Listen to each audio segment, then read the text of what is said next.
Jesus. Thank you, Jesus. Hallelujah. So you are ready for God's word? I am ready to hear from the Lord what the Lord has today for us. आइए हमारे हृदय को तैयार करें। लूका उसका 18वां अध्याय, लूका उसका 18वां अध्याय से बहुत ही महत्व की बात आज हम सीखना चाहते हैं।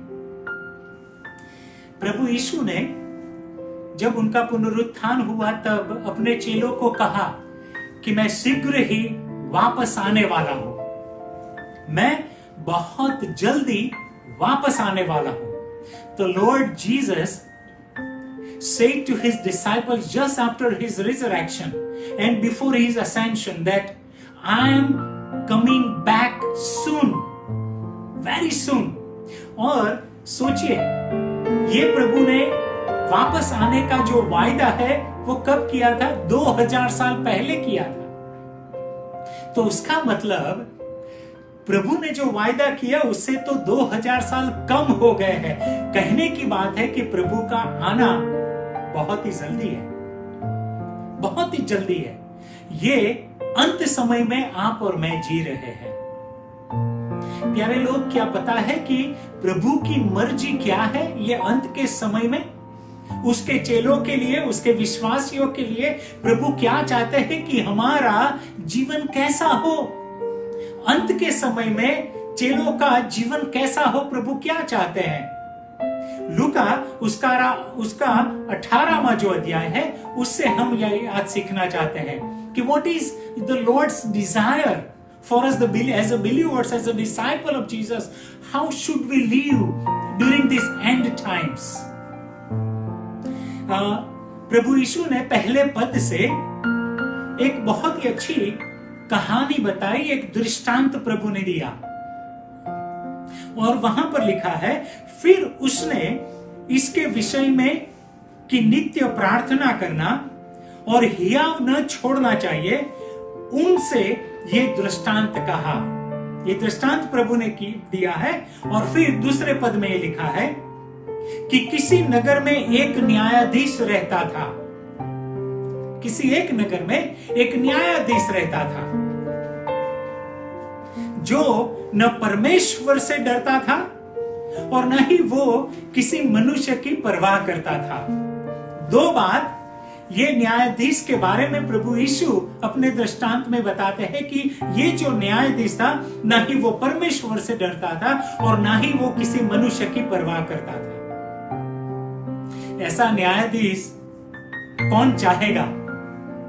कौन न्यायालय में ऐसा न्यायाधीश चाहेगा कि ऐसा न्यायाधीश हो कि जो परमेश्वर की परवाह करता है, परमेश्वर से नहीं डरता है और लोगों की भी वो सुनता नहीं, लोगों की भी उसको परवाह नहीं है। मतलब ऊपर भी उसका कोई संबंध नहीं है, नीचे भी उसका कोई संबंध नहीं है, ना ही आसमान में ना ही जमीन पे। ना ही आसमान उसको डरा सकता है, ना ही जमीन उसको काम के लिए सक्रिय कर सकती है। कोई नहीं। प्रभु यीशु ने दो बातें ये न्यायाधीश के बारे में कही। तीसरे पद में लिखा है, और उसी नगर में, वही नगर में एक और विधवा भी रहती थी जो उसके पास आकर कहा करती थी कि मेरा न्याय चुकाकर मुझे मुद्दई से बचा। उसने कितने समय तक तो न माना, परंतु अंत में मन में विचार कर कहा, यद्यपि मैं न परमेश्वर से डरता और न मनुष्य की कुछ परवाह करता हूं, तो भी यह विधवा मुझे सताती रहती है। इसलिए मैं उसका न्याय चुकाऊंगा, कहीं ऐसा न हो कि घड़ी घड़ी आकर अंत को मेरा नाक में वो दम कर दे। ये दृष्टांत जो प्रभु यीशु ने कहा, हम सभी लोग ये दृष्टांत को काफी सुन चुके हैं, पढ़ चुके हैं, लेकिन मैं आज एक बहुत ही महत्व की बात ये दृष्टांत के द्वारा बताना चाहता हूं। कई बार हमारा ध्यान विधवा ने जो किया उसके पर जाता है कि देखो भाई, प्रभु यीशु ने जो दृष्टांत कहा, विधवा ने क्या किया, विधवा लगातार न्यायाधीश के पास जाती थी, और उसके द्वारा हम ये भी सीखने को मिलता है कि भाई लगातार प्रभु के पास जाओ। यस, वो बात सीख सकते हैं, but you know that is not the main point of Jesus. The widow and what widow is doing, that's not a completely point of Jesus. Jesus is not deriving his disciples to go towards that. Jesus doesn't want his disciples to have their attention on what widow is doing. No. वो विधवा क्या कर रही है, कैसे जा रही है, लगातार जा रही है, रोज रोज जा रही है, पुकारती है, प्रार्थना करती है। प्रभु यीशु उनके चेलों का ध्यान विधवा की ओर नहीं लगाना चाहते हैं, नहीं। ना ही वो न्यायाधीश कैसा था उसके पर भी प्रभु नहीं चाहते कि हमारा ध्यान वो कैसा था उसके पर हो। प्रभु क्या चाहते हैं कि हमारा ध्यान ये पूरे दृष्टांत के पीछे प्रभु कहां लगाना चाहते हैं। What Jesus wants his disciples to have attention on, their eyes on, their focus on। बहुत ही सुंदर लिखा है 6ठे पद में प्रभु ने कहा है कि हमारा ध्यान ये पूरे दृष्टांत में कहां पर होना चाहिए।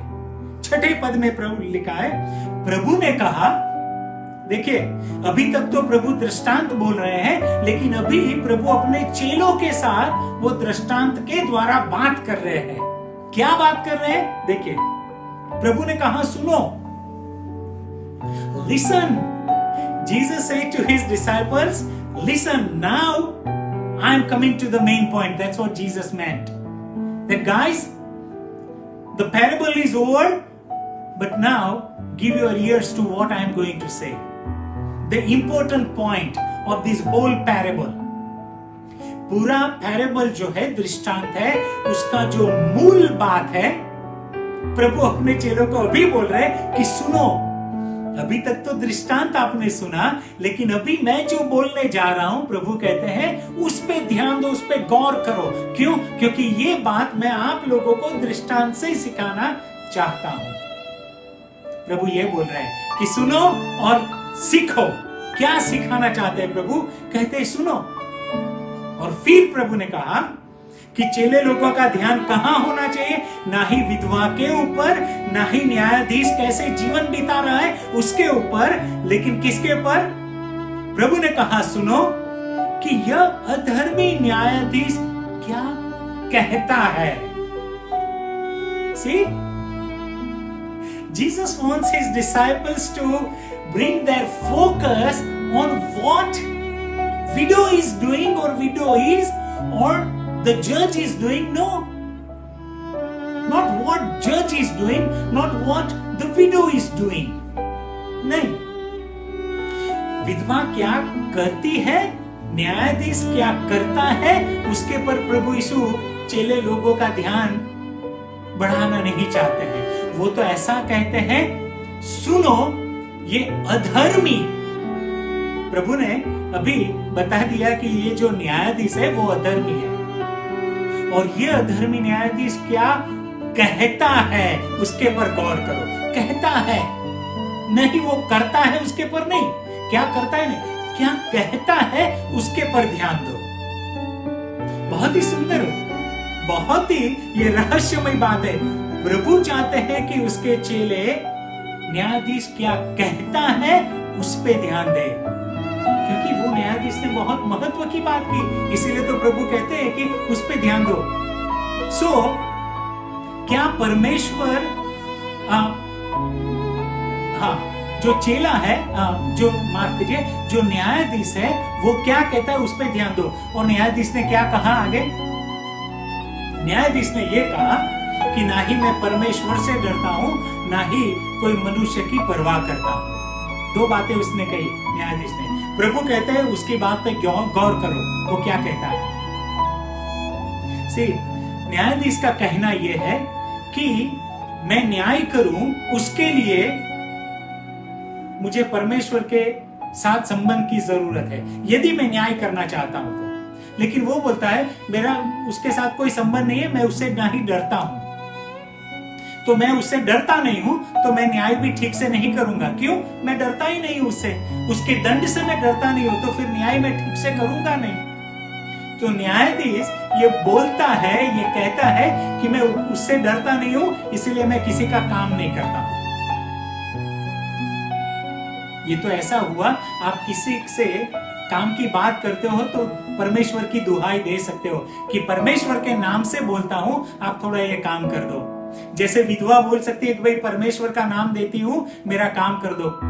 लेकिन ये न्यायाधीश बोलता है परमेश्वर का नाम लेगी लेकिन चलेगा नहीं। दूसरा न्यायाधीश बोलता है मैं लोगों की परवाह नहीं करता। आप किसी की भी सिफारिश लेके जाओ, किसी का भी नाम लेके जाओ और न्यायाधीश को बोलो कि इसका नाम से ये साहब है, उन्होंने बोला है, न्याय कर दे। न्यायाधीश बोलेगा किसी की परवाह मैं नहीं करता हूं। कहने का मतलब क्या है? न्यायाधीश बोलता है ना ही ऊपर से ना ही किसी से मैं जवाब देने वाला हूं। जवाब नहीं मिलेगा। क्यों? क्योंकि ऊपर से ही नहीं डरता हूं, ना किसी की परवाह हूं, ना किसी की परवाह करता हूं। तो विधवा को जवाब मिलेगा ही नहीं। ऐसा व्यक्ति कि जो परमेश्वर से नहीं डरता है, ना ही कोई सिफारिश, ना ही कोई इंसान की वो परवाह करता है, तो विधवा का न्याय होगा ही नहीं। लेकिन विधवा का न्याय कैसे हुआ? वो न्यायाधीश ने कहा ये आके मुझे सताएगी, इसीलिए मैं उसका न्याय कर दूंगा। खुद के ऊपर आई, ना ही परमेश्वर ना ही लोग, लेकिन स्वार्थ उसके पर जब आन पड़ी, मुझे वो सताएगी, इसीलिए मैं ये न्याय करूंगा। प्रभु यीशु क्या कहते हैं? यदि वो न्यायाधीश अधर्मी है, स्वार्थी है, जब उस पे आन पड़ती है तभी जवाब देता है, तो 7वां पद, क्या परमेश्वर अपने चुने हुए का न्याय नहीं चुकाएगा? तो परमेश्वर वो तो स्वार्थी नहीं है, और वो चुने हुए, ये विधवा तो उसकी चुनी हुई नहीं थी, वो किसी की परवाह नहीं करता था। लेकिन परमेश्वर कहते हैं कि मैं तो आप लोगों की परवाह करता हूं, मेरे चेलों लोगों की मैं परवाह करता हूं। परमेश्वर तो कहते हैं मैंने तुमको चुना है, मैंने तुमको पसंद किया है, ये सब लोगों में से मैंने तुमको ढूंढ निकाला है, तू मेरी प्रजा है, तू मेरा चेला है। यदि मैंने तुझे चुना है तो क्या मैं तेरा न्याय नहीं करूंगा? कितनी अच्छी बात, कितनी हिम्मत की बात प्रभु ने आपको और मुझे कह दी कि प्रभु न्याय करेगा। ये हालत में, ये परिस्थिति में प्रभु न्याय करेगा। ये विश्व में जो महामारी है, ये भारतवर्ष में जो महामारी है, हमारे राज्य में, हमारे देश में, हमारे गांव में, हमारे क्षेत्र में जो महामारी है, लेकिन प्रभु बोलते हैं मेरे चुने हुओं को क्या मैं नहीं संभालूंगा? क्या मैं उनका न्याय नहीं चुकाऊंगा? जरूर। क्यों? क्योंकि वो स्वार्थी नहीं है। वो न्यायाधीश जो अधर्मी है वो स्वार्थी है, फिर भी वो न्याय करता है। तो हमारा प्रभु तो कितना दयालु है, प्रेम करने वाला है, तो क्या वो न्याय नहीं चुकाएगा? जो रात दिन उसकी दुहाई देते हैं, हम रात दिन उसकी दुहाई देते हैं, कितनी प्रार्थना हो रही है।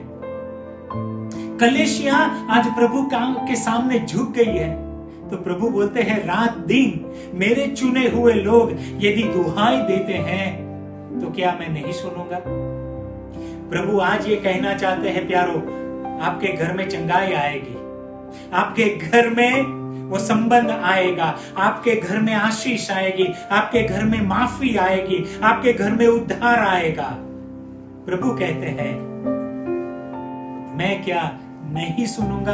प्रभु आपकी सुनेंगे, प्रभु आपकी सुनेंगे। प्यारे, प्रभु ये दृष्टांत के द्वारा बताना चाहते हैं कि वो दुहाई देते तो क्या उनकी नहीं सुनेगा, और क्या वो उनके विषय में देर करेगा? देर नहीं करेगा। लेकिन महत्व की जो बात है, प्रभु ये सब के द्वारा क्या सिखाना चाहते हैं? ये अंत के समय में प्रभु क्या चाहते हैं कि उनके चेले कैसे जीवन जिए? प्रभु ने 8वें पद में ये जाहिर किया है, मैं तुमसे कहता हूं वह तुरंत उनका न्याय चुकाएगा।